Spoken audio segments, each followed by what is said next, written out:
Ya voy iniciando. Buenos días a todos, bienvenidos al foro de hoy. Buenos días, bienvenidos. Mi nombre es Rosa Virginia Mota, actualmente soy estudiante del segundo semestre de Economía en la UCB. Soy miembro de Gestión Economía y he ayudado y colaborado en la organización del Economaratón. Estos son una serie de eventos como foros, talleres y conversatorios sobre temas interesantes, sencillos y actuales para celebrar el Día del Economista. Antes de iniciar, también les quiero decir las reglas para la ponencia. Por favor, mantengan sus micrófonos permanentemente apagados, mantengan sus cámaras apagadas, sobre todo si tienen conexión a internet inestable. Si tienen alguna duda o pregunta durante la ponencia, la pueden dejar por el chat y se recomienda entrar 5 minutos antes para que no se pierdan nada. Ok, hoy tenemos a un ponente muy querido para el equipo del Economaratón, ya que nos ha reposteado y nos ha ayudado muchísimo en las redes sociales, nos ha dado mucho apoyo. Hoy contamos con Omar, gerente de medios y corresponsal internacional. Se especializa en periodismo económico desde el año 1988, exdirector del diario El Mundo, Economía y Negocios. También trabajó y fue presentador en el programa de TV homónimo en Globovisión. Actualmente director de El Estímulo y nacionales como internacionales, algunos de Mercurio y Clarín. Bueno, un poquito más de él y para que dé inicio a este foro sobre el periodismo económico. Muchas gracias. Gracias, Rosa Virginia. ¿Me oyen bien todos? ¿Me oyen? Sí, se escucha perfecto, señor Omar. ¿Están ahí? Saben que estas reuniones por Zoom se parecen a una sesión de espiritismo, porque empiezas a invocarme. Oyen, están allí. Den 3 golpes a la mesa si me están escuchando. Y entonces es como un suspenso. Pero ya que me oyen, quiero primero que todo agradecerles esta gentil invitación y felicitarlos por el empecinamiento, por la perseverancia, por las ganas de seguir trabajando y luchando en las condiciones, las circunstancias que conocemos de Venezuela, y que para ustedes como estudiantes, como generación de futuro, es muy importante siempre enfrentar estas adversidades y demostrar de qué estamos hechos, ¿no? Esta presentación va a ser un poco diferente a la que han tenido toda la semana. No tengo una presentación formal con láminas, preferimos hacerlo tipo conversatorio, porque hay una idea de acercar estos diálogos, de buscar soluciones, discusiones a unos temas apremiantes para todos. Como decía Rosa, me he especializado en el periodismo económico desde antes de nacer, todos ustedes seguramente, y estoy acá intentando acercar 2 áreas fundamentales para mí, que es la academia con la práctica del ejercicio. Hay varias cosas fundamentales. Yo quisiera comenzar por precisar algunos puntos de vista de lo que está ocurriendo en Venezuela. Durante toda esta semana, ustedes han constatado con las brillantes exposiciones que hemos visto de nuestros amigos economistas, la situación de Venezuela, que equivale a la de un país que haya atravesado una guerra o un gran desastre natural en términos del impacto sobre la población civil. Pero más allá de eso, hay unos cambios estructurales profundos en la economía venezolana que ustedes están estudiando y van a estudiar a lo largo de su carrera. Voy a mencionar el tema de Venezuela, pero no me voy a concentrar en Venezuela solamente por varias razones. La principal es que en Venezuela no hay una economía que esté funcionando en los términos que estudiamos en los libros de texto o en las prácticas o en los modelos que vemos a lo largo de los estudios y de la carrera. Lo que ocurre en Venezuela simplemente no tiene precedentes. Ni siquiera en América no tiene de lejos, en pocos países del mundo es probable que haya ocurrido algo como esto. De modo que la que era la cuarta economía más grande de América Latina, la que era el sueño americano del sur, por así decirlo, el país que era un polo de atracción de inversiones y de inmigrantes, hoy es una de las economías más pobres del hemisferio. Tal vez está disputándole a Haití esa posición y a Paraguay de quién es más pobre. Pero además de eso, es un país cuya economía se ha encogido, el Producto Interno Bruto, como ustedes lo han visto, ha retrocedido 80% aproximadamente en la era de Maduro, lo que nos ubica en el tamaño de una isla, una economía insular como la República Dominicana. Inclusive tal vez estemos menor en términos de producción de bienes y servicios, de riqueza, que es lo que a fin de cuentas es el PIB, que Panamá, y nos estamos acercando a Guatemala.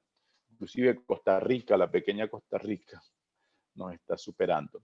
Eso es dramático y es dramático de enfrentar, sobre todo para una generación de ustedes cuyos padres se educaron y crecieron profesionalmente en un país que tenía oportunidades diferentes. Entonces, aparte de ese shock en sí mismo, tenemos un shock fundamental, estructural, que es que este ha dejado de ser un país, una economía petrolera. En los términos conocidos tradicionalmente, ya ese motor está apagado. Aunque suene muy extraño, muy difícil decirlo, ya no podemos depender de los ingresos fiscales petroleros, de lo que llaman la renta petrolera, porque simplemente no alcanza. Las exportaciones, como ustedes habrán visto, si acaso estarán en unos 339,000 barriles por día. La mayor parte se va a pagar deuda externa, ya contraída y gastada, y a llevarle a la metrópoli cubana, a Cuba en este caso, a la economía cubana, petróleo en unas condiciones totalmente oscuras. Eso significa que para que Venezuela pueda volver a ser una economía petrolera y pueda utilizar sus recursos, que no son sinónimo de riqueza, por cierto, tendrán que pasar muchos años y llegar muchas inversiones masivas al país para poder reactivar este sector petrolero y todas las industrias conexas a esta actividad. Pero para que lleguen esas inversiones, ¿qué necesitamos? Estabilidad política y eso no está en el escenario, al menos en los términos en que podría percibirse para atraer inversiones del mundo occidental.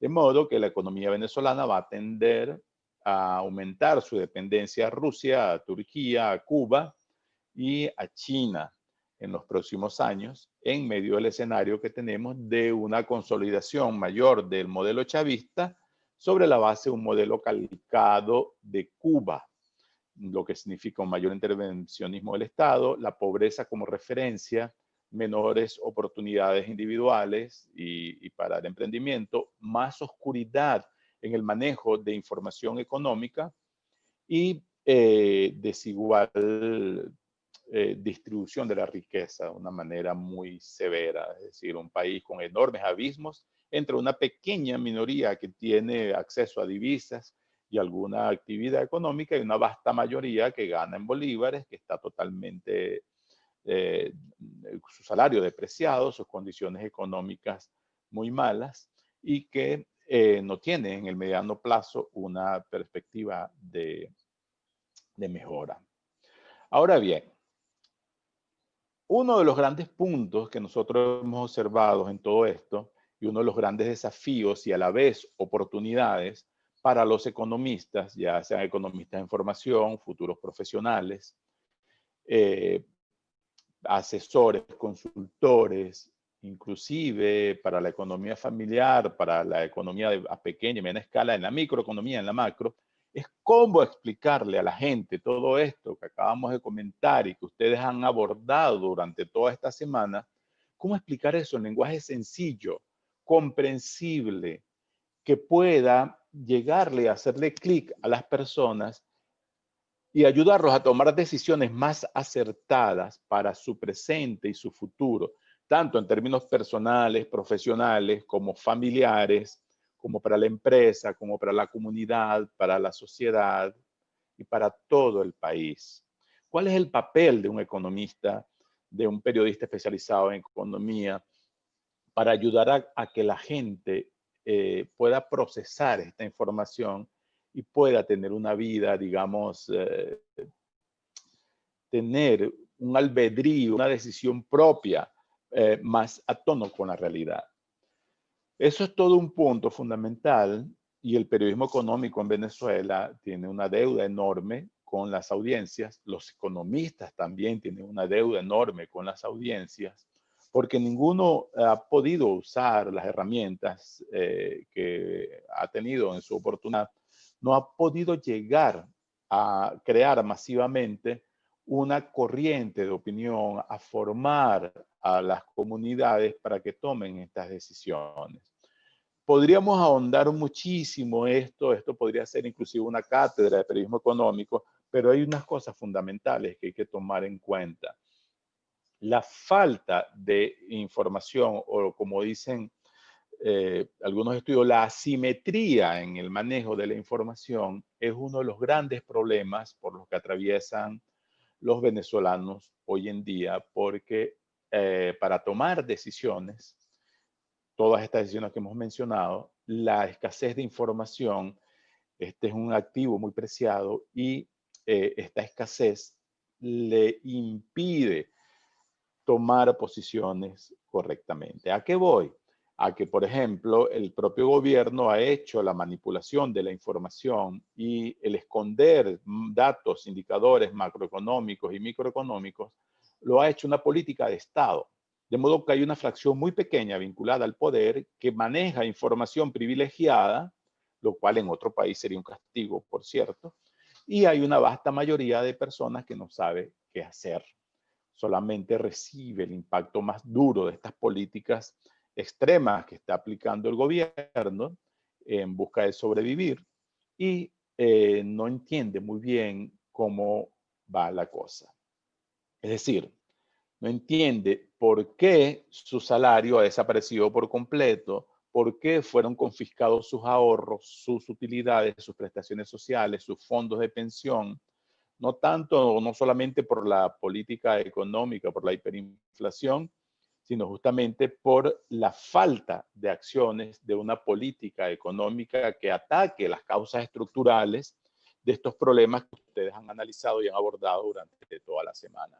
Es decir, el gran problema para el venezolano común es que no hay en el horizonte una política económica de estabilidad y de cambios estructurales que ataque, por ejemplo, la hiperinflación, la constante depreciación de la moneda, la dolarización salvaje y errática que está ocurriendo, y la pérdida del poder adquisitivo del salario.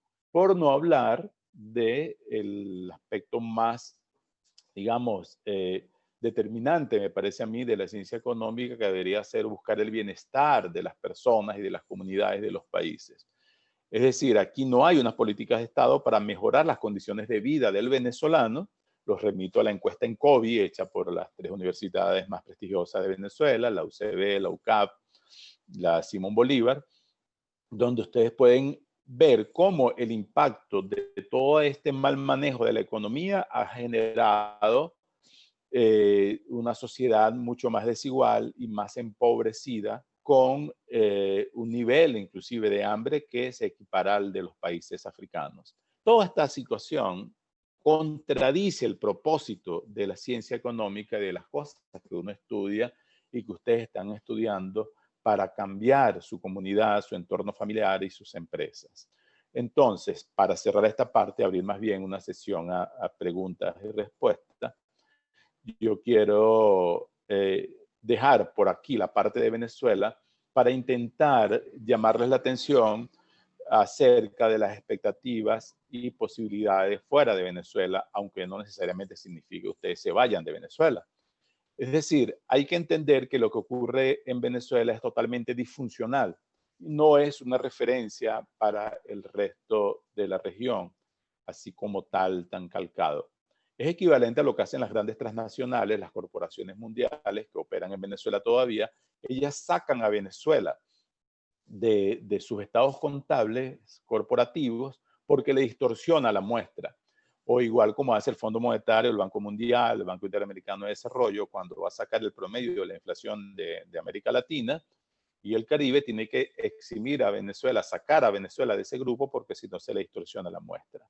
Ustedes como profesionales en formación tienen que apuntar más a buscar las tendencias de este mundo cambiante, es decir, cómo se van a insertar ustedes como economistas en, en un contexto globalizado, que además enfrenta grandes problemas y grandes reacomodos, donde el valor de la tecnología y del conocimiento es fundamental por encima de los recursos naturales, donde la innovación es una constante y una necesidad, donde el mundo ha sido sacudido por esta pandemia del coronavirus y ha impuesto obligatoriamente grandes tendencias que todavía estaban en discusión hasta el año pasado, como el teletrabajo, como la conectividad, como la capacidad de hacer proyectos pensados en varios mercados simultáneamente, atendiendo a las diferencias estructurales de esos mercados y a las condiciones diferentes del consumidor dentro de esos mercados.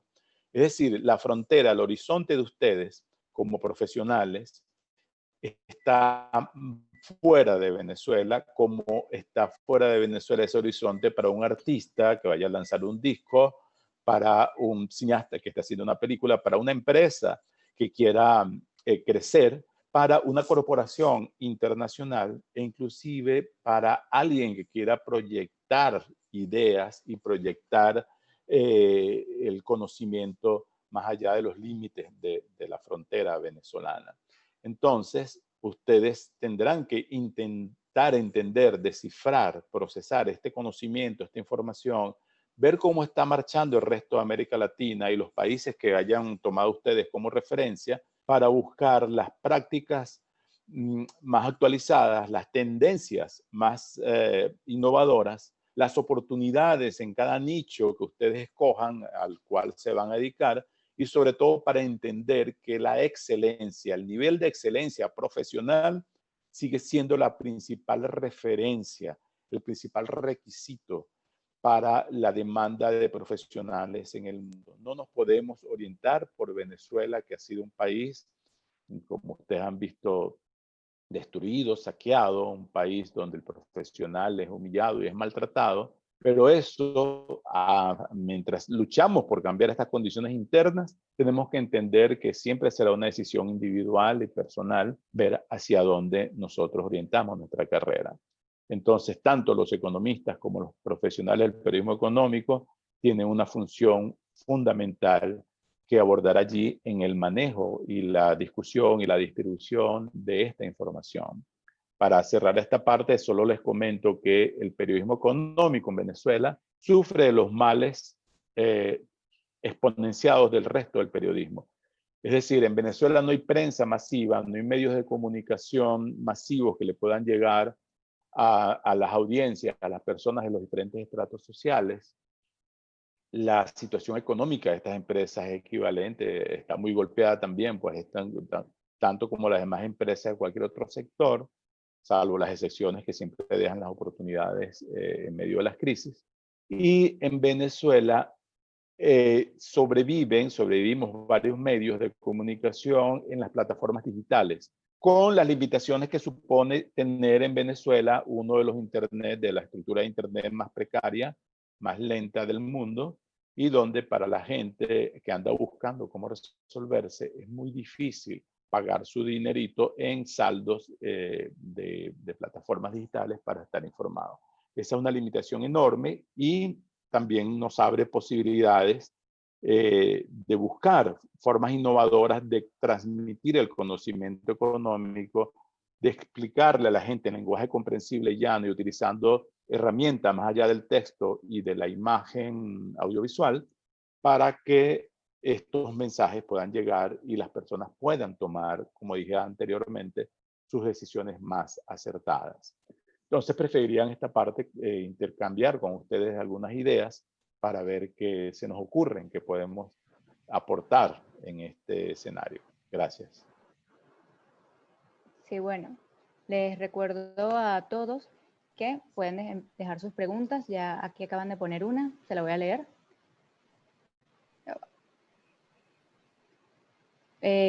Osvaldo Guedes nos pregunta, el periodismo en general lleva un toque de subjetividad innegable. ¿Cree usted que hay medios imparciales en Venezuela? ¿Y cómo manejar esa subjetividad de acuerdo a su opinión? Sí, en el caso de la elección de la información o de los datos que uno maneja, obviamente van a terminar transmitiendo esa sensación de subjetividad. Hoy en día, esa imparcialidad es un tema de discusión en todo el mundo, no solamente en Venezuela, porque la industria de los medios ha cambiado forzada por esta nueva realidad. Pero con lo que respecta al periodismo y al periodismo económico, hay una cosa fundamental que precisar. Si un profesional, ya sea de la economía, del periodismo, de cualquier otra área, quiere darse a respetar, quiere cultivar su nombre, que va a ser su marca personal y va a ser su principal activo a lo largo de la carrera, tiene que atenerse a metodologías científicas clásicas, por así decirlo, para poder procesar esta información. Si usted va a hablar de la economía venezolana, hay una gran cantidad de opiniones dando vueltas por allí, de todo tipo. Pero usted como profesional debería ceñirse o debería explotar con más acierto la data, la información disponible e interpretar la información de fuente legítima y verificable, por cierto, de gente profesional, para esa información procesarla adecuadamente, explicarla y poder ofrecer un panorama más acertado. Así como cuando ustedes como economistas toman una muestra y van a probar una hipótesis, van a desarrollar un argumento, un paper, cada nota periodística de periodismo económico tiene que tener los atributos mínimos que le den su credibilidad, porque usted está hablando de dinero y está hablando de las expectativas de la gente, de los ahorros de la gente, de sueños de la gente, del trabajo, y es importante que la credibilidad se mantenga porque lo que usted escriba puede cambiarle la vida a muchas personas. Aunque parezca exagerado, es interesante analizar ese punto, como usted cuando habla de emprendedurismo, por ejemplo, puede inspirar a alguien a que emprenda su propia empresa, o cuando usted informa sobre la industria petrolera venezolana o sobre una empresa que está saliendo al mercado, como por ejemplo con Santa Teresa, que hoy está emitiendo 300 millones de dólares en papeles, en dólares en el mercado venezolano.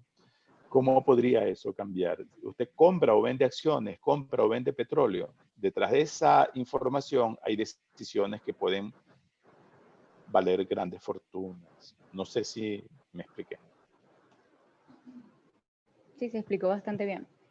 Otra de las preguntas que yo estaba anotando por aquí mientras usted hablaba es, ¿debe de haber un poco de comunicador social en cada economista para vencer ese velo desinformativo que actualmente estamos viviendo? Sí, y para mí es fundamental, y de hecho hay grandes muestras de cómo hay una corriente en el mundo para sacar la economía, el tema económico y el discurso de los economistas del claustro del mundo especializado, de la universidad, de las empresas y de los mercados. Lamentablemente en el pasado muchos economistas, grandes economistas, no han tenido esa capacidad de traducir, de comunicar, de hacerse entender por las mayorías para que su área de trabajo, que es tan importante, pueda ayudar a crear un mundo mejor. Por ejemplo, puede ayudar a que la gente entienda que un populista no tiene cómo cumplir sus promesas electorales porque en realidad no hay condiciones en un país, por ejemplo, hablando de Venezuela, donde aquí cada populista le promete el oro y el moro, como dicen los venezolanos, sino solamente escuchar las cuñas de la campaña electoral para el 6 de diciembre, o le prometen el desarrollo del país sin invertir en educación. Entonces, el lenguaje económico ha sido encriptado, se parece mucho al que usan los abogados, al que usan los físicos nucleares, Pero a mí me parece que en el caso de la economía es más delicado porque estamos hablando de una ciencia social que además tiene mucho que ver con las emociones, con el trabajo de las personas, con las decisiones de consumo, decisiones de inversión, decisiones que pueden, como dije anteriormente, determinar que uno pierda los ahorros de toda su vida o que deje de depender de un salario de 15 y último para poder ser un empresario exitoso, o que pueda ser capaz de descubrir, ya yéndose a lo macroeconómico, cuáles son las razones estructurales de que una economía como la de Venezuela, teniendo los recursos naturales en hidrocarburos más cuantiosos del mundo, esté sumida en una pobreza absoluta. Más allá de cualquier posición ideológica sesgada, hay evidencias que son cuantificables y que se pueden probar desde el punto de vista de la metodología científica para explicar cómo Venezuela perdió el rumbo y se empobreció debido a políticas económicas equivocadas. No, por ejemplo, a sanciones impuestas por Estados Unidos, hablando del discurso político de turno. Entonces, el llamado, yo creo que siempre a tratar de que se cree una corriente de información, es una gran oportunidad, un nicho que tienen los economistas en Venezuela y en América Latina, por cierto, no solo Venezuela, para masificar esta información y llegar a la mayor cantidad de audiencias posibles. Por ejemplo, en muchos países, Colombia, que está aquí al lado, y en España, ya se está dando clases de economía a niños, estudiantes de primaria y de secundaria como materias obligatorias. Esto habrá que hacerlo en Venezuela en algún momento y obviamente tendrán que ser los economistas quienes sean los principales llamados a intentar explicarle a un niño de 6 años cómo funciona la economía.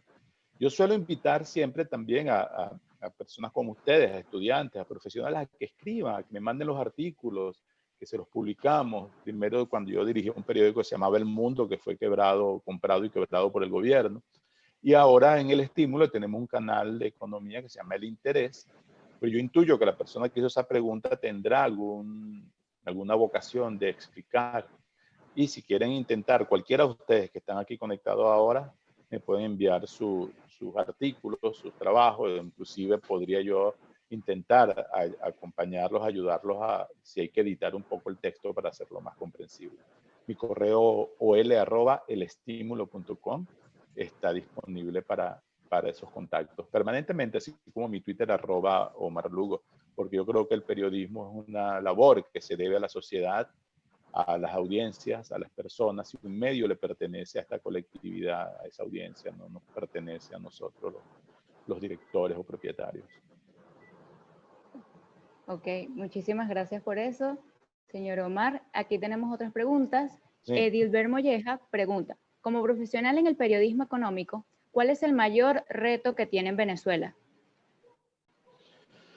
El mayor reto como periodista ahora, para que ustedes vean, y eso no solamente para el periodismo económico, pero le pasa a todo el periodismo, es luchar contra una fragmentación enorme de la información, con la falta de acceso a la información y también con los cambios que ha habido en el ecosistema de medios de comunicación en Venezuela, las limitaciones que tenemos para llegar a nuestras audiencias por la dificultad que hay en las telecomunicaciones en Venezuela, y también lo difícil que es competir contra los fake news, contra la información manipulada y sesgada que lleva a la gente a creer, a hacerse ideas equivocadas y a creer en ellas piamente, firmemente, como si fueran verdad, sin someterlas a una verificación. Nosotros como periodistas, como comunicadores en general de cualquier área, pero especialmente en economía, enfrentamos una gran limitación para competir contra la hegemonía comunicacional que ejerce el gobierno con mentiras deliberadas y con un discurso creado para, sobre la base de la mentira, mantener el dominio sobre la población. Por ejemplo, algo clásico. Cuando yo voy a los barrios como reportero, yo siempre trato de mantenerme bien en contacto con la realidad del día a día. Cuando saben que soy periodista, lo primero que me dice la gente que me pide es que publique que no les ha llegado la caja CLAP. A mí me parece lamentable que con todos los problemas que haya, la principal preocupación es que el gobierno les mande la caja de almidones y de carbohidratos para ellos comerse un bollito con mantequilla y que la gente no tenga un criterio propio de saber qué es lo que está pasando. Muchos atribuyen lo que ocurre en Venezuela, en esos barrios, a las sanciones, porque el discurso de Maduro y del gobierno es que son las sanciones las que impiden que la gente coma bien en los barrios. Y yo me pregunto, ¿cómo hacer para explicarle a esa gente que es mentira que hay un bloqueo de comida hacia Venezuela? Porque si usted se asoma en cualquier bodegón en la esquina, va a conseguir productos importados carísimos, porque aquí en Venezuela hay de todo, menos dinero para comprar. Aquí es muy difícil que usted pueda conseguir la cantidad de dinero suficiente para pagar la cesta básica de 5 personas por mes, que se acerca a $300, según los cálculos del SENDAS, de la Federación Venezolana de Maestros. Porque, entre otras razones, el salario mínimo lo extinguieron. ¿Y por qué que todo tiene que ser importado? Porque también se destruyó la industria nacional, la agricultura, la manufactura y hasta el comercio, en aras de un modelo de dependencia creado a propósito por el régimen chavista durante 2 décadas para destruir la industria local y ellos mantener un negocio de importación masiva que les dé una renta directa gracias a que eso lo permitía el ingreso masivo petrolero. ¿Cómo entonces competir uno como periodista con una mentira creada durante 20 años y hacer que la gente tenga la suficiente información para tomar sus decisiones y formarse una opinión por sí misma con la mayor cantidad de información disponible en el momento? Estamos en desventaja definitivamente. Ok, muchas gracias. Aquí tenemos otra pregunta de Diego Madrid. ¿Cuál sería la importancia o el rol de las redes sociales en el periodismo económico actualmente? Gracias, Diego. Es muy, muy importante, aunque hay que educar a la gente también, hacerles saber que no todo lo que aparece en las redes sociales es verdad. Es decir, cuando usted está hablando de economía, no es lo mismo que hablar de periodismo de sucesos. Hay un ejemplo que yo solía poner siempre en la universidad cuando iba de invitado. No he tenido la fortuna de dar clases formalmente, pero me gustaría. Cuando usted habla de periodismo económico, está hablando de dinero.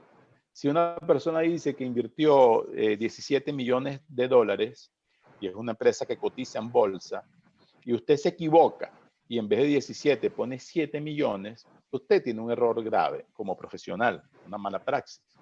Tu credibilidad además va a ser muy expuesta y cuando usted vaya a buscar esa fuente otro día, no te van a atender seguramente igual. Pero si usted escribe sucesos, está contando que una persona le dieron 17 puñaladas y usted escribe 7 puñaladas, el muerto está muerto igualito. La consideración acerca del ensañamiento en ese crimen va a ser relativo. No va a cambiar demasiado la historia. Por eso, en redes sociales, usted tiene que certificar que la información que te está motivando a tomar una decisión, a emprender una acción, a comprar o a vender, para ponerlo en los términos sencillos de la economía, a ganar o a perder. Usted no se puede ir por un barranco por una información no confirmada o de origen incierto. Usted tiene que ver de a quién sigue en las redes sociales cuando está hablando de economía. Porque si a usted le dicen, por ejemplo, en las redes sociales, que en la bomba de Maitana hay gasolina gratis y usted decide viajar para Valencia y está contando con esa bomba, a lo mejor usted, si esa persona mintió, se va a quedar sin gasolina en el camino y va a tener que pagar una grúa. Y esa desinformación le va a costar por lo menos $200 que usted necesita para otra cosa. Es un ejemplo sencillo, pero en el caso de las redes sociales también hay grandes manipulaciones, hay tendencias, hay el uso de WhatsApp, por ejemplo, que en Brasil fue determinante en la campaña electoral de Bolsonaro, que es un loco, para que él ganara la presidencia de la economía más importante de América Latina y una de las 10 más importantes del mundo. Solo para poner un ejemplo de cómo puede ser usado WhatsApp. Ahora, las redes sociales obviamente son una herramienta para llegar a las audiencias masivamente. Puede ser utilizada con ese fin y el periodismo económico tiene allí una gran ventana de oportunidades. Lo tienen también los economistas. Cualquiera de ustedes como economistas que quiera saltar la frontera y llegarle a mayor cantidad de personas, atreverse a traducir estos términos complejos de la macro y de la microeconomía para conseguir seguidores, no seguidores por seguidores, ojo, porque no es que vamos a hacer una influencer, sino para que su mensaje llegue a la mayor cantidad de personas posible, usted puede hacer un buen uso de las redes sociales, pero entendiendo que eso es equivalente al fuego. Usted puede usar el fuego para cocinar y preparar los alimentos, o puede usar ese fuego para provocar un incendio y quemar el edificio completo. Ese es más o menos el uso de las redes sociales. Es como la caña, como el alcohol. Beba con responsabilidad y no acelere demasiado si está en una curva, una carretera de curvas como la de Chorón. Sí, no caer en fake news. Creo que es algo que pasa mucho aquí en Venezuela. Sí, muy, muy peligroso. Bueno, y ustedes tienen un Ok. caso que está ocurriendo muchísimo en Estados Unidos, nada menos que en Estados Unidos, con el hombre más poderoso de la tierra, que es Donald Trump, que está utilizando el fake news para pretender cambiar la historia contemporánea, no solo de Estados Unidos, sino del planeta. Y qué es lo que significaría Trump 4 años más. Yo no sé si aquí hay gente a favor de Trump, independientemente de que esté o no, pero hay que insistir en que Trump ha mantenido un discurso durante todo este tiempo de manipulación a través de las redes sociales. Usa las redes sociales como herramienta de desinformación y lo usa deliberadamente. Eso es un ejemplo de cómo usted puede poner en riesgo no solo la paz mundial, como diría una Miss, sino la estabilidad de la democracia más importante del mundo. Sí, sí, eso es un problema actual. Hay otra pregunta aquí que es de Sí. María Figueira. Ella le pregunta, ¿qué le recomienda a los jóvenes que quieren especializarse en periodismo económico? Figueira, portugués ese apellido. Sí, En Venezuela les recomendaría documentarse, tener muchísima humildad práctica en el sentido de saber que cuando a uno le piden que le explique algo como si uno tuviera 6 años, eso no es una señal de debilidad, es una señal de autoconocimiento, de saber las limitaciones que uno tiene. Uno primero tiene que saber, entender, comprender lo que va a explicar antes de ser capaz de contárselo a otra persona y más a las audiencias. Hay algo en Venezuela muy común que habemos muchos periodistas dedicados a la economía, pero hay muy pocos economistas dedicados al periodismo, a las comunicaciones. En nuestro caso, hemos sido periodistas que hemos estudiado economía como segunda carrera, como curso, estoy aquí con mi perrito. Pero hay pocos economistas que se acerquen a las redacciones a intentar hacer cursos, por ejemplo, de redacción más efectiva o de uso de estrategias o de herramientas y de plataformas para periodismo de datos, por ejemplo, para verificación de información, para manejo de podcasts, para manejo de videos y tratar de llevarle a sus audiencias este contenido de una manera más comprensible, más digerible. Entonces, entre esas recomendaciones están experimentar nuevas herramientas para usted contar lo mismo. Eso, por ejemplo, puede ocurrir desde cuando uno está dando clase en un salón hasta cuando estás escribiendo un artículo. Preguntarte, ¿hay otras maneras más efectivas, más directas para yo transmitir esta información? Si yo soy un profesor y me voy a quedar 1 hora conversando allí sobre esos temas, o estoy acudiendo a impacto visual, a películas, a imágenes, a gráficas, a data para transmitir mi información, ¿soy más efectivo o soy menos efectivo? Igual pasa con el periodismo económico. Si uno puede utilizar el video, por ejemplo, si uno puede utilizar las infografías animadas para transmitir esta información, sería muy bueno. Con el perdón de la autocita, les comento que yo tuve un programa de televisión en Globovisión, antes de que Globovisión lo comprara el gobierno, y ese programa de televisión era los domingos, en la mañana. Y era muy curioso ver cómo hablar de economía, inclusive llevando muchos de los profesores de ustedes o decanos, periodistas conocidos, iban para ese programa, así como emprendedores, empresarios, amas de casa, etcétera. Ese programa era el primero en audiencia en su horario. Le ganábamos a las comiquitas, cosa que es un gran decir porque, como ustedes saben, son los niños los que determinan, sobre todo a esa hora, que el canal se ve. ¿Qué demostró eso? A los números de Globovisión de antes. Y nos demostró a nosotros en el periódico El Mundo que si hay un mercado sediento, hay una necesidad insatisfecha de personas que quieren que alguien les explique lo complejo de la economía macro, micro, como ustedes lo quieran ver, nacional e internacional, en un lenguaje sencillo que los ayuden a tomar decisiones. Y ojo, eso no tiene que ver solamente con el nivel educativo, porque usted puede intentar explicarle la economía a un ingeniero, a una dentista, a una doctora que necesita, doctora a otra área, que necesita tomar decisiones de inversión, pero no sabe exactamente cómo funciona, digamos, el mercado de las criptomonedas. Y inclusive un economista, habrá muchos economistas que no saben exactamente cómo funcionan las criptomonedas, y no es culpa de ellos. Además, es una cosa muy compleja. En todo caso, más allá de las teorías fundamentales, hay algo para mí crucial, que lo voy a intentar traducir con una frase un poco ordinaria. ¿Con qué se come eso? Está bien, pero ¿cómo afecta eso mi vida?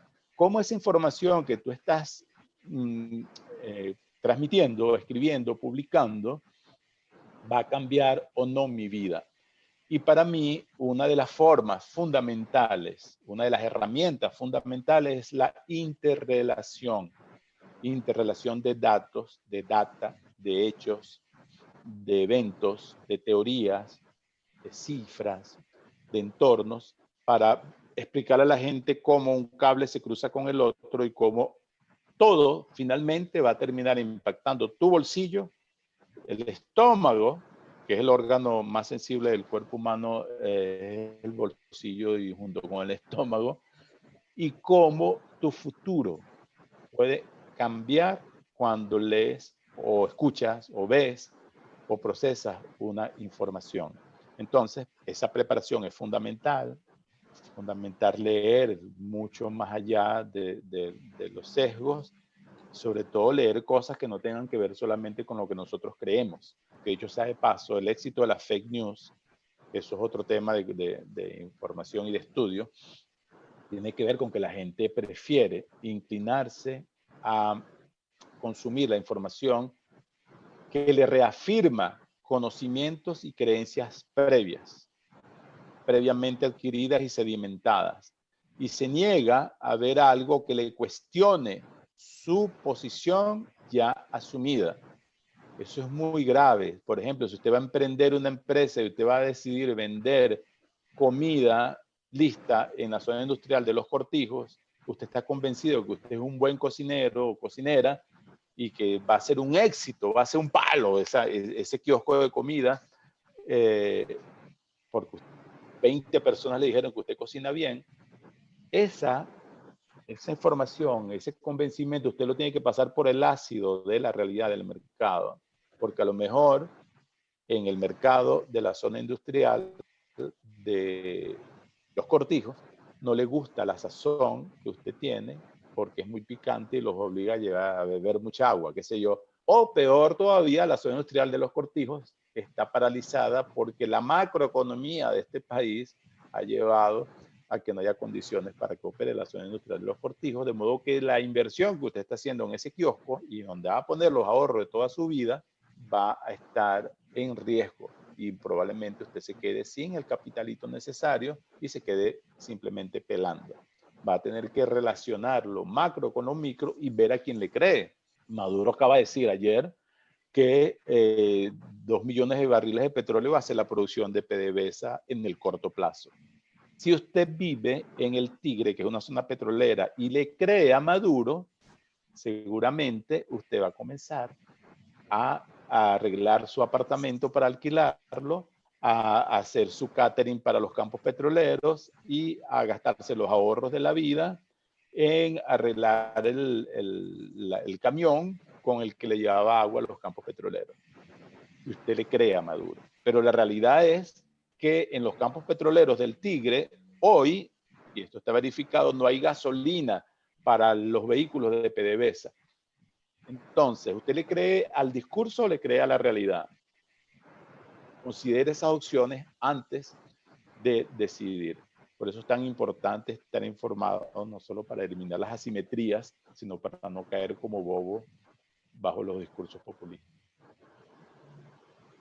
Sí, justamente con eso que acaba de decir, en el libro que me estoy leyendo actualmente, leí que había una frase que decía que las personas leen las noticias y leen el periódico para buscar respuestas y no para hacerse preguntas.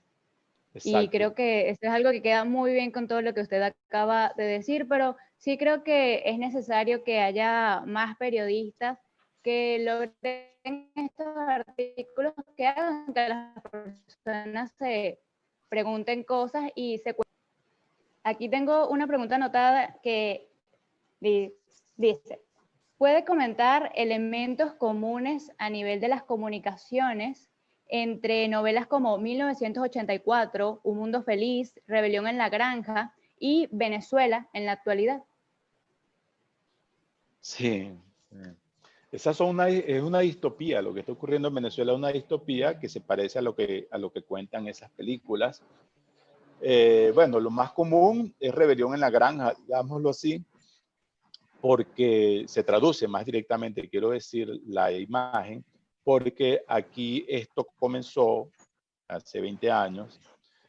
Por cierto, que yo viví todo ese proceso, lo he cubierto, casi todo ese proceso, menos 7 años que estuve en Brasil, y vi cómo surgió todo eso, y también conozco lo que era antes de eso, la economía, cómo funcionaba antes de eso, ¿no?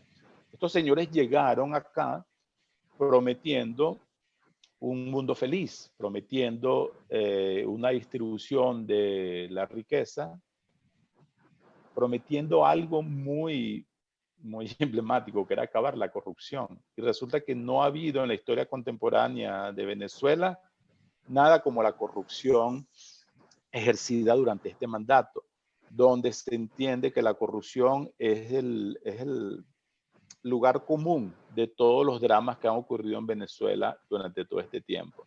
El desmantelamiento de las empresas básicas que planteaba un modelo de industrialización alternativo al petróleo, el propio desmantelamiento de PDVSA, la falta de agua, la falta de electricidad, todo eso tiene en común la corrupción.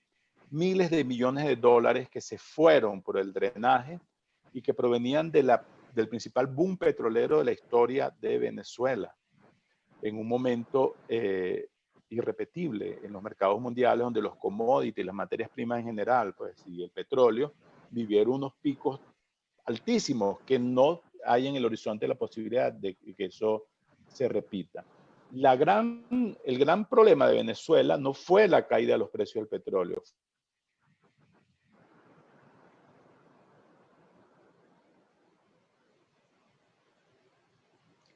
Señor Omar, se apagó el audio. 2008, cuando llegaron estos al poder, y hoy está la 10ª parte de eso, en 300.000 barriles por allí. Entonces, esa distopía que se creó en Venezuela, que es difícil de explicarle a la gente afuera y que duele de verdad cuando uno lo cuenta, porque el hambre en Venezuela no era una cosa tan evidente o tan generalizada, por así decirlo. Les vuelvo a remitir a la encuesta de Encovi, donde está por municipios.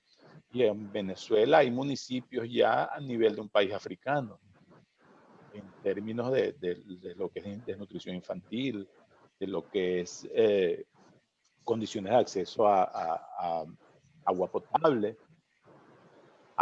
en general oportunidades. Entonces la economía, como propósito, pues quiero buscar la mejoría del ser humano como individuo, pero también de la sociedad, de la colectividad. Entonces, si aquí tenemos evidencias irrefutables, que las podemos manejar en otro momento si quieren, de que aquí ha habido una destrucción sistemática de las capacidades productivas del país, de la infraestructura, de las instituciones, de la capacidad del individuo para forjarse su futuro por sí mismo en vez de depender tanto del Estado. Esas son evidencias que están documentadas y parte de eso lo ha documentado el periodismo económico. Esa es la prueba fundamental de que en definitiva tenemos una especie de 1984 donde los puercos, que fueron los que se erigieron con el poder, han impuesto una de las máximas que estaba pegada en el muro del granero que decía: todos los animales son iguales, pero hay unos animales más iguales que otros. El manejo, por ejemplo, de la pandemia del COVID es fundamental. O el transporte público. Aquí todos los que pasan roncha buscando trasladarse todos los días, pueden comparar eso con la situación de transporte de los jerarcas en el poder. Ellos no tienen esas dificultades para conseguir gasolina. Todo lo contrario, el acceso a la gasolina se ha convertido en una forma de apropiación de renta, de riqueza, en cada estación de gasolina. ¿Por qué? Porque son controladas por los militares, por los policías, por los colectivos, por personas que de una u otra forma tienen acceso armado al poder.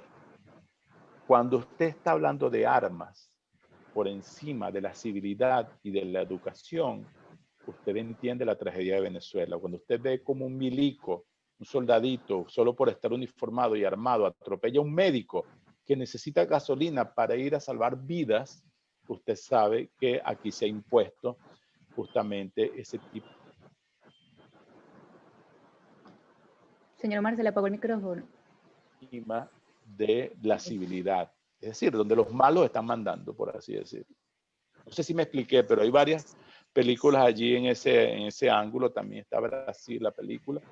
Señor de las Moscas, una película también que les puedo recomendar. Y por ahí vamos. Esto es una distopía, indudablemente.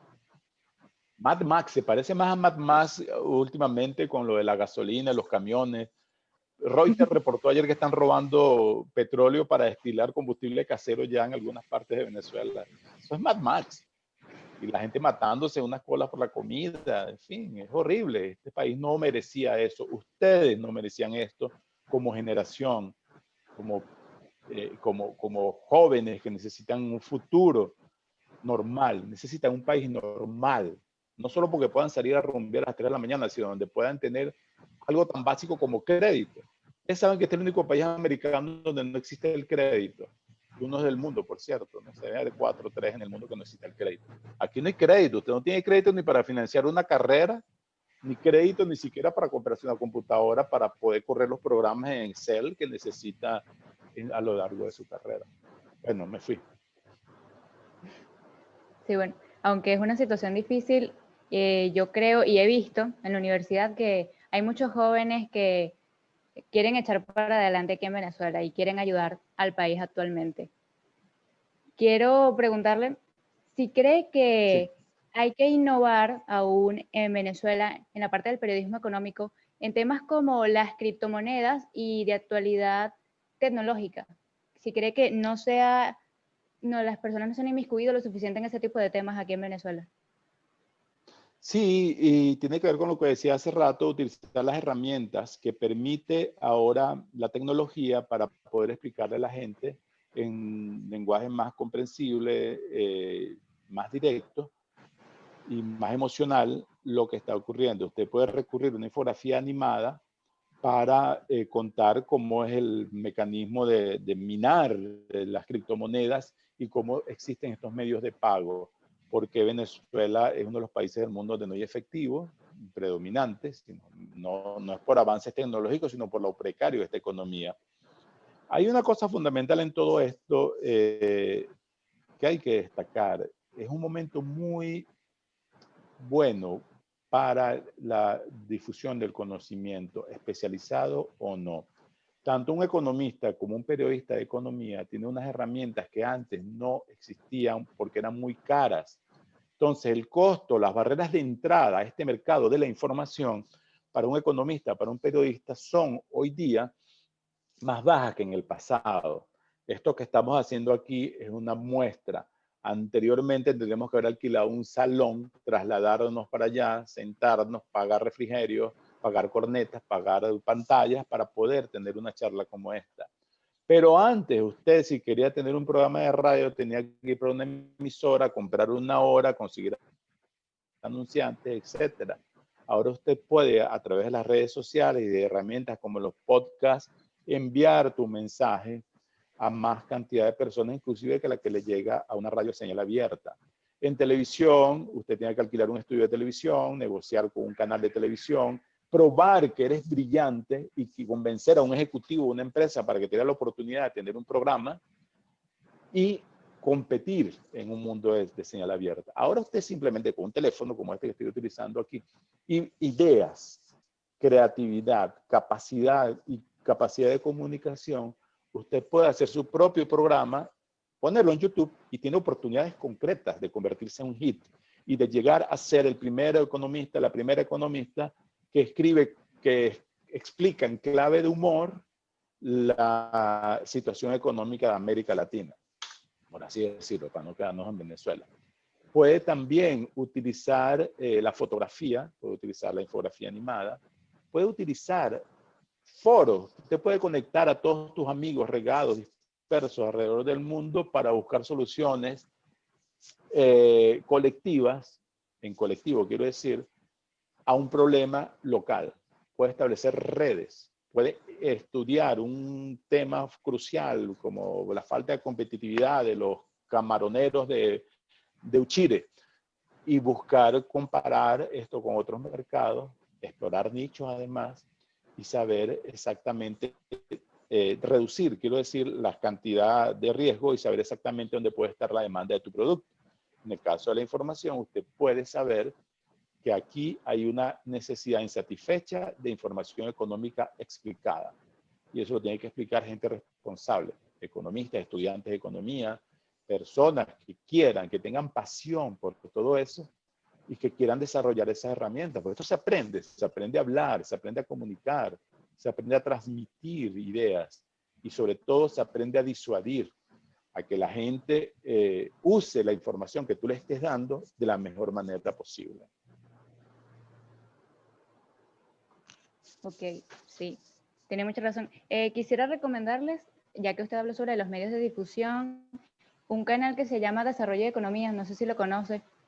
Actualmente están tocando temas muy buenos sobre economía actual y sobre las noticias. Sí, en YouTube. Ah, lo voy a buscar. Muy bueno. Sí, está muy bueno ese canal. Para terminar con el tema de Venezuela, quisiera preguntarle, ¿qué medio informativo cree usted que podemos verificar aquí en Venezuela para obtener información veraz en el ámbito económico? Bueno, además del estímulo, obviamente. Sí, aunque les diré, por ejemplo, estoy buscando aquí unos datos para pasárselos también. En Venezuela, por la situación de la pandemia, el periodismo económico, en general el periodismo económico tiene problemas en Venezuela desde hace tiempo. Aquí hubo, momento 3 periódicos de economía, espacios de economía en radio, en televisión, cuerpos de economía completos en los periódicos, eso desapareció. En Venezuela en general el periodismo está precario. Hay limitaciones técnicas, financieras, de recursos humanos para hacer el periodismo económico que hacíamos antes. Eso lo digo con total responsabilidad. Nosotros tenemos un canal que se llama El Interés, que es un periódico dentro de nuestro periódico El Estímulo, y ahora estamos trabajando al mínimo como muchas de las empresas de Venezuela.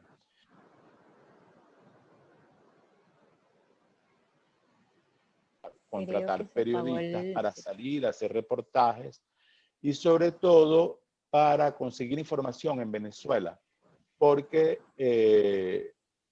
hay primero una economía precaria, una economía que como ustedes saben, lo habrán visto a lo largo de la semana, tiene un sector industrial y manufacturero trabajando por debajo del 15% de su capacidad instalada, donde tenemos un déficit crónico, una crisis crónica de energía de electricidad, de gas, de gasolina, diésel, todas las formas de energía, hay crisis en Venezuela, déficit, pese a que es uno de los grandes países con estos recursos que no son sinónimos de riqueza. Entonces, en este contexto, el periodismo está muy mal en Venezuela porque además hay una censura y una persecución a los periodistas. Es un riesgo ejercer el periodismo en Venezuela. Entonces yo les diría que no usen a Venezuela como referencia, porque tiene que ver con lo que hablaba hace rato de las filiales de las corporaciones, porque no es el mejor periodismo que se está haciendo ahora porque tenemos muchísimas limitaciones. Ahí, bueno, tenemos Banca y Finanzas que lo hacen periodistas serios, producto, también se mantienen periodistas serios haciéndolo allí. No hay un medio de economía en Venezuela como los que teníamos antes. Entonces, bueno, tienen que buscar afuera de referencia, sobre todo si ustedes como economistas de información van a querer aprender.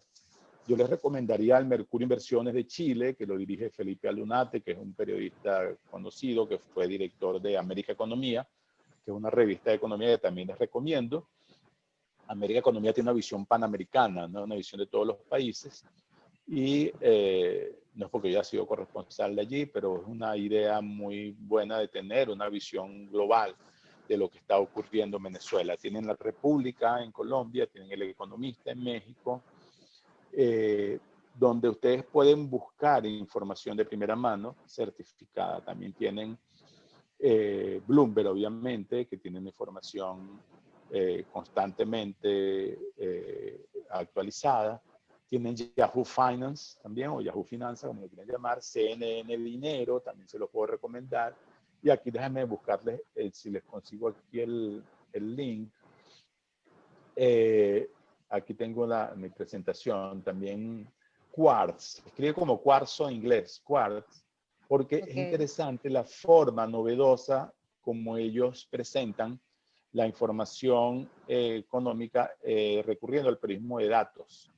El periodismo de datos es una corriente toda que va más allá de la economía y que como forma de contar la realidad es muy útil y es muy práctica. Se los recomiendo en general.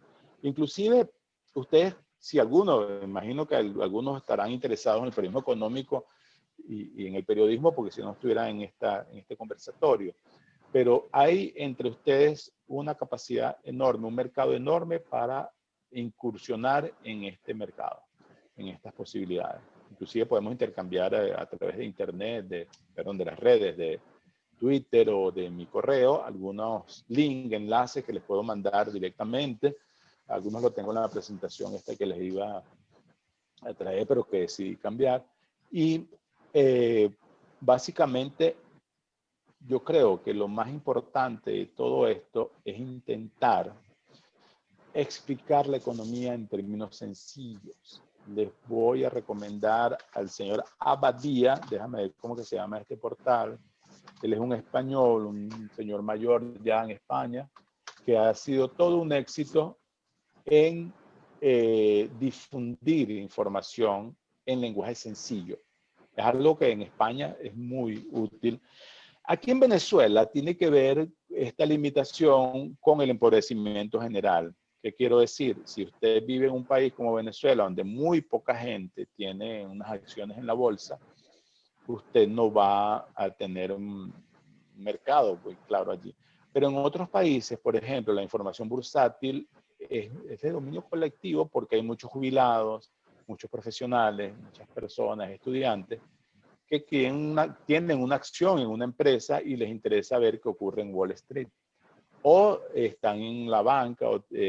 Por ejemplo, yo siempre recuerdo cuando la última crisis de las hipotecas, hace 10 años, 12 ya, uno de los grandes reproches que se le hizo al periodismo fue no haber advertido el huracán que venía sobre la economía de Estados Unidos y del primer mundo con las hipotecas estas chimbas que empezaron a financiar. Y eso provocó que muchas personas de clase media, muchos profesionales perdieran sus ahorros de toda la vida en los mercados bursátiles.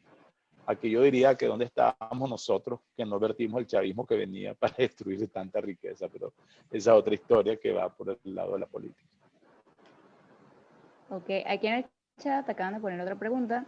Pedro López pregunta, ¿Qué opina de periodistas, ingenieros y otros profesionales que al dar sus opiniones en medios quieren saber más que los economistas? De ministros de finanzas que no saben de finanzas y que se haya acabado con Cordiplan.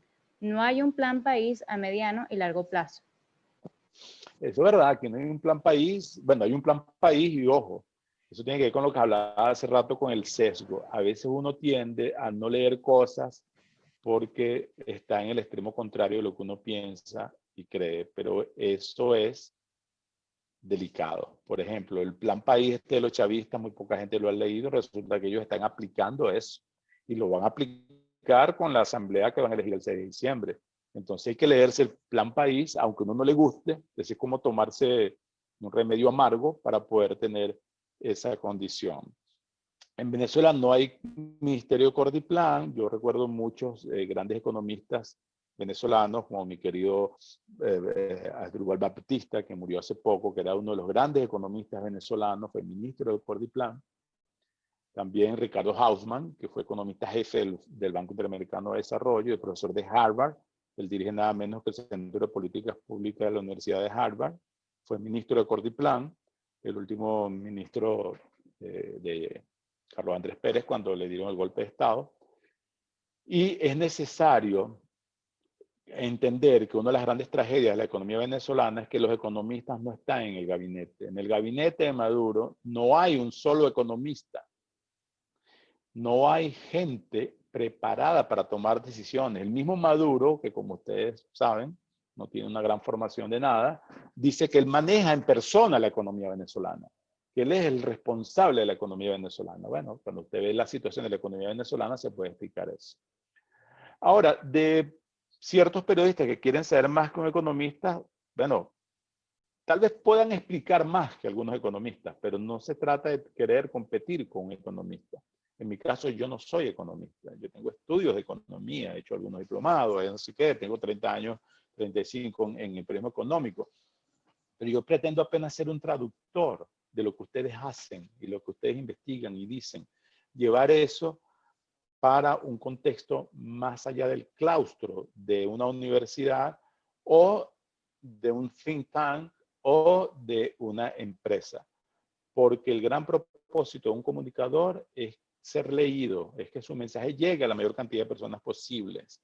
Y si ustedes como economistas un día desarrollan una teoría que va a explicar, por ejemplo, las causas estructurales del empobrecimiento del venezolano, es hora de explicarlo para que no se repita en otro país. Y hay que entender que no se nos quita nada cuando salimos, nos dejamos el orgullo del lenguaje encriptado, de pretender que somos más poderosos porque tenemos un dominio de las teorías económicas y que entre nosotros cuatro lo podemos discutir y pasar toda la tarde citando autores y tendencias, y etcétera, pero nos quedamos entre nosotros cuatro. A nosotros nos interesa que nos lea más gente para que la sociedad pueda evolucionar, mejorar, crecer, educarse. El fin de la educación es esa. Y la educación financiera y educación económica es una de las grandes fallas de la sociedad venezolana. Aquí muy pocos tienen un acceso o tienen una formación económica, inclusive para tomar decisiones básicas. Excluyendo, diría yo, a las amas de casa, que para mí son las grandes economistas de este país, porque son capaces de estirar estos recursos cada vez más escasos para atender necesidades crecientes de sus familias en una economía tan adversa. Pero bueno, yo diría que, no sé, los periodistas que quieren saber más que los economistas, bueno, aprenda, estudie, investigue, averigüe para poder saber más que un economista.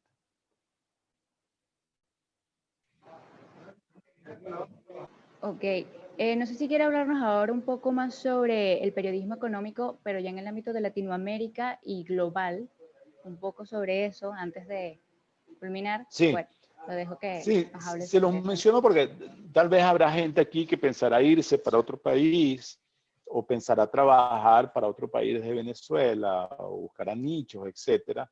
Es importante saber que las fronteras son mucho más amplias y hay muchas más oportunidades afuera de las que puede haber en Venezuela ahora.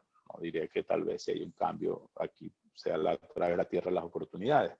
Pero sí hay que ver, conocer el entorno latinoamericano, porque no solo porque el mundo es globalizado, pero en el contexto de lo que ocurrió en Venezuela, en esta diáspora que hemos vivido, América Latina en particular y algunos países de Europa se convirtieron en temas locales para un venezolano. Es decir, es importante saber lo que ocurrirá con la economía de Perú porque allá vive casi 1 millón de venezolanos y buena parte de ellos envían remesas para Venezuela. En Colombia 1,5 millones de venezolanos y buena parte envían remesas para acá. Entonces, yo necesito saber cómo marcha la macroeconomía de Colombia y de Perú, solo para quedarme con 2 ejemplos, porque de la corrección de esos desequilibrios o de lo que pueda ser el impacto de la crisis provocada por el coronavirus en esas economías y cómo las políticas que ellos adopten puedan resolverla o no, va a depender que se reduzca el desempleo y que las personas menos preparadas, como es buena parte de la migración venezolana más reciente, puedan conseguir oportunidades en el sector de servicios y comercio. Ustedes vieron en estos días el venezolano que fue humillado por un peruano en Rappi, un entregador.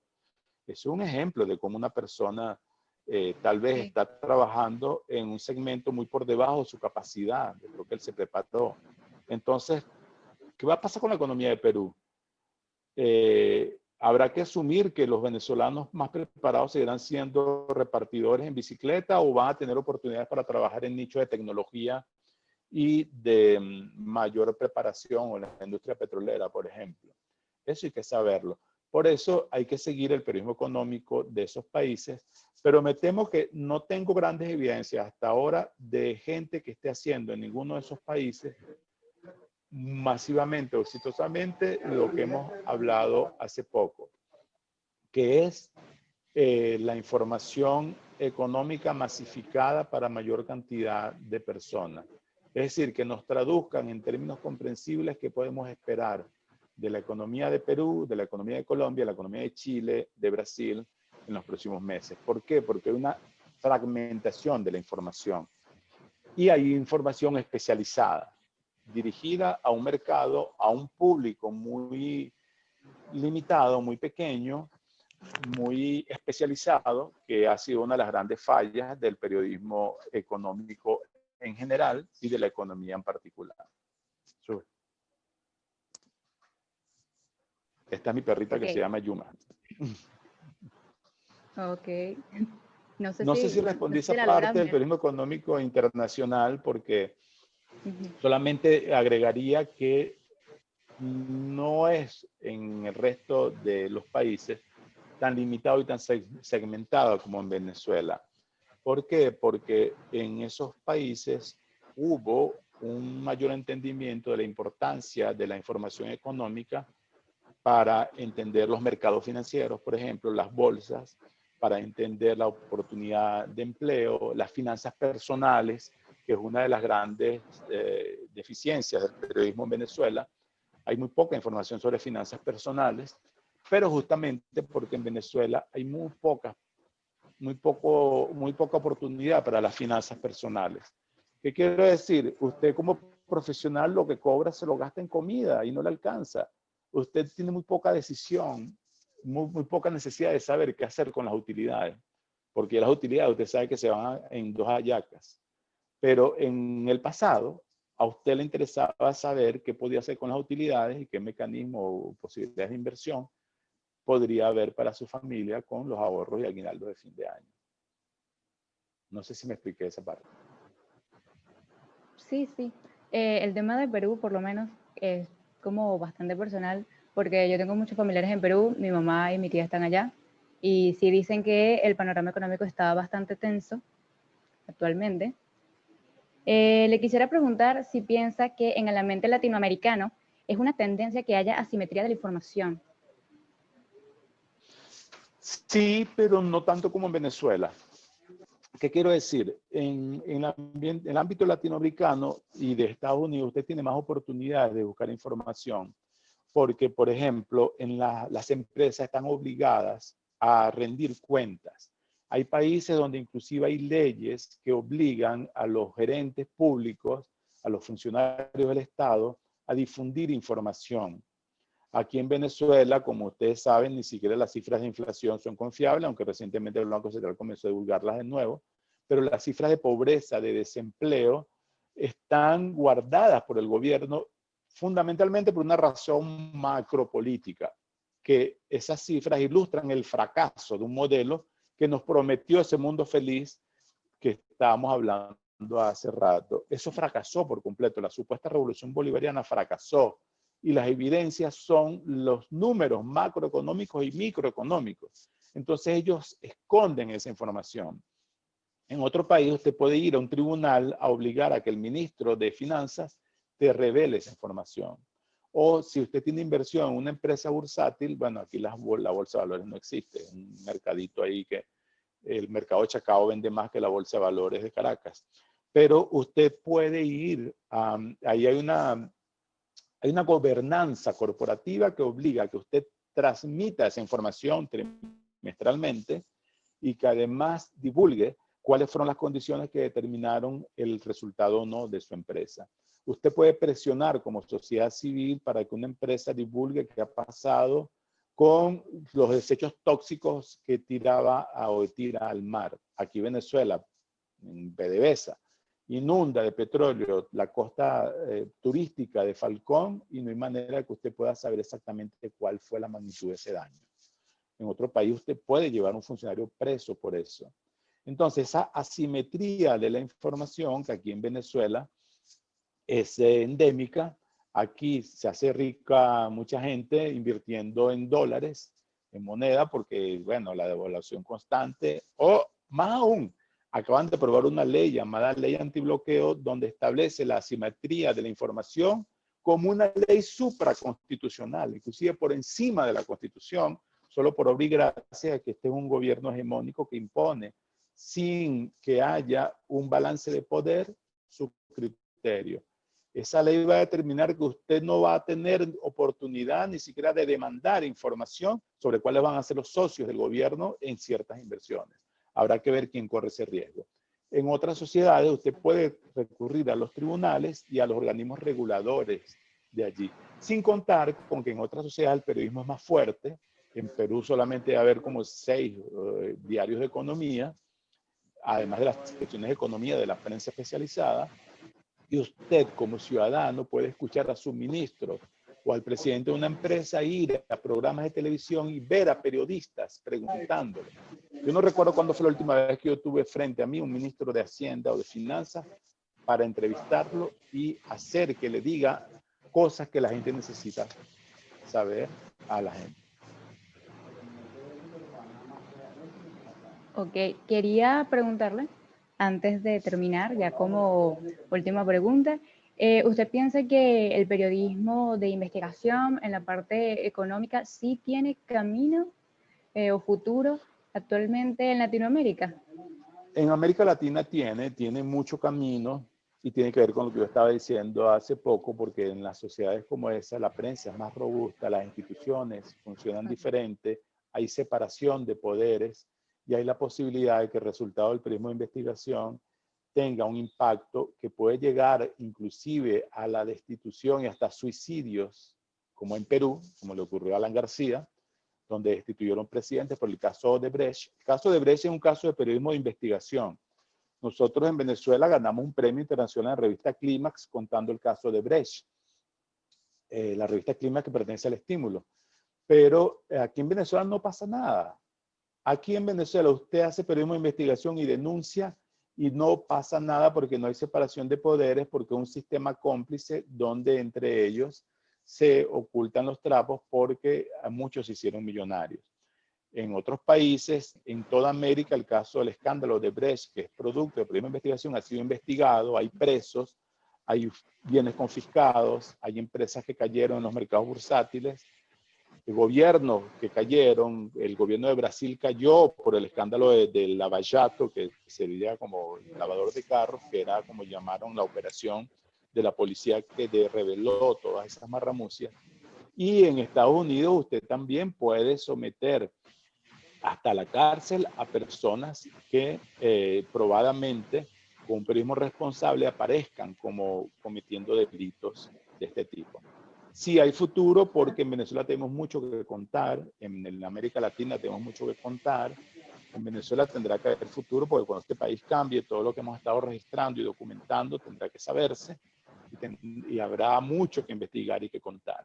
En el resto de los países de América Latina, el periodismo de investigación en el área económica necesitará además el aporte de muchos economistas que aprendan, o sea, que sean capaces de leer estos estados financieros de esas empresas, esos grandes errores, administradores, contadores obviamente también, pero que sepan traducir y explicar eso, ayudar a los periodistas a explicar en lenguaje sencillo qué fue lo que ocurrió y qué está ocurriendo en esta historia que todavía está en curso. Ok, se me había pasado una pregunta de Pedro López que dice, de acuerdo con su opinión, pero hay periodistas y manejadores de programas de finanzas hablando de inflación en dólares, la cual no existe. Han habido colegas que le han dicho que no lo repitan, pero insisten en hacerlo. Ejemplo, Pepe Encini y G. González. Sí, bueno, yo no hablo de mis colegas. Creo que hay en el caso de Venezuela una gran confusión porque esta dolarización ha sido anárquica. Es una dolarización, como ustedes saben, que no se puede formalizar en las condiciones actuales, básicamente porque el gobierno no tiene dólares, no tiene ingresos de divisas. Aparte de eso, no tendría cómo establecer una relación para convertir el Banco Central en una caja de conversión. Sería una de las formas de que se pueda estabilizar una dolarización de la economía. Entonces, lo que es un hecho es que está una hiperinflación, una de las más voraces, más duras de la historia contemporánea moderna en todo el mundo. No tiene en el escenario un fin, es una de las más altas y las más largas. Eso va a seguir ocurriendo y mientras entendamos cómo funciona esto, va a ser muy difícil explicarle a la gente lo que está ocurriendo, una constante depreciación del bolívar y un deterioro formidable de la capacidad de ahorro y de consumo del venezolano. Es como cuando uno habla del salario mínimo. Es medio complicado decirlo en esos términos, que el salario mínimo en Venezuela equivale a 50 centavos de dólar. Ok, eso es verdad nominalmente, pero ¿quién gana salario mínimo en Venezuela? Todo el mundo tiene 2 o 3 tigres adicionales para redondear su salario. Las empresas privadas hace mucho tiempo pagan muy por encima de eso. Y en el sector público inclusive las bonificaciones, la entrega de cajas y otros instrumentos por allí fuera de la corrupción hacen que ese salario mínimo real esté muy por encima de eso. Pero sí sigue siendo grave que ese salario mínimo sea el calculado para prestaciones sociales, porque significa una confiscación de años de trabajo y de ahorro de cualquier profesional. Es tema del debate, de la discusión, tendrá que salir economistas o estudiantes de economía, los más lúcidos y preparados, a explicar cuál es la naturaleza de la inflación en Venezuela y por qué puede ser o no una de las peores de la historia, ya sea medida como la quiera medir, en bolívares, en dólares, lo que sea, pero midiendo en lo que es el impacto sobre el salario, sobre las condiciones de vida de los venezolanos, no importa en qué moneda, en qué uso contable utilices, es una tragedia social. Y es una de las formas de explicar que la economía no es una ciencia fría, ni es una ciencia básica, es una cosa que tiene que ver con emociones, con sueños, con aspiraciones, con el ser humano. Por eso hay que bajarla de ese lenguaje tan encriptado y traducir lo que en realidad significa su impacto en la vida diaria de millones de personas. Con esto creo que... Ok, muchísimas gracias. Muchísimas gracias, señor Omar Lugo, por este excelente conversatorio. Es uno de los pocos que hemos tenido y estuvo muy bueno. Quiero invitarlos a todos los que estén interesados en el periodismo económico a que le escriban a usted a su correo. No sé si podría escribirlo por el chat. Claro, estamos a la orden. Okay. Omar Lugo, es que tenía que agarrar el teléfono, omarlugo90@gmail.com o l@elestimulo.com. Solamente quiero agradecerles una vez más la invitación tan gentil, acompañarlos en esta conversación. intentar divulgar ideas, conocimiento, que en el fondo es lo que estamos intentando hacer los periodistas y los economistas, y a que sigan adelante con estas iniciativas como las de ustedes, que demuestran que las sociedades no se rinden, no se destruyen, sino se reinventan, son capaces de seguir adelante, de seguir formándose, creciendo, cultivándose en busca de la excelencia, ya sea en una nueva Venezuela o en otras fronteras. Ustedes todavía tienen mucho que hacer y no se pueden dar por vencidos. Las condiciones son adversas ahora, pero si seguimos luchando y trabajando, podemos intentar cambiar un poco. Un abrazo grande. Gracias otra vez por la invitación. Ok. Estamos a la Muchas orden gracias. en el periodismo económico. Ok, para cerrar, les quiero recordar a todos que el formulario de asistencia se encuentra en el chat y que es importante que lo llenen porque recuerden que este evento va a contar con certificado avalado por la Escuela de Economía de la UCB. Nos pueden seguir en nuestras redes sociales, @Congreso de Economía UCB en Instagram y @CEconomía en Twitter para que se mantengan informados de lo que está por venir. Y quiero agradecer a nuestros patrocinantes, a Econométrica, Value, Ticket Place y Coin Group, y también a nuestros aliados CEFICE y ELN. Muchísimas gracias a todos por conectarse. Nos vemos en la ponencia de más tarde.